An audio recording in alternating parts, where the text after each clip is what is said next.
En Guinée équatoriale, 4 explosions accidentelles dans un camp militaire ont littéralement soufflé plusieurs quartiers d'habitation à Bata, capitale économique du pays. Ces explosions ont tué au moins 20 personnes, 600 autres ont été blessées. Un énorme panache de fumée s'élevant au-dessus du lieu de l'explosion a été montré à la télévision locale alors que les habitants fuyaient. Selon un communiqué du ministère, les explosions de munitions de gros calibre ont provoqué des ondes de choc qui ont détruit totalement de nombreuses maisons avoisinantes. La télévision locale montrait en boucle des images de civils et de pompiers extrayant des enfants et des adultes d'amas de béton et de ferraille. Le ministre des Affaires étrangères du pays a demandé l'aide des pays voisins. Je demande à vos excellences l'aide de pays amis et frères, d'organisations internationales pour aider la République de Guinée équatoriale dans cette situation dramatique que nous connaissons.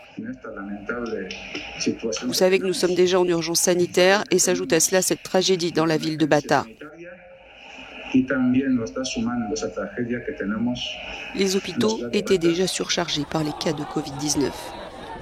Le président Teodoro Obiang Nguema, à la tête de la Guinée équatoriale depuis près de 42 ans, a ordonné une enquête.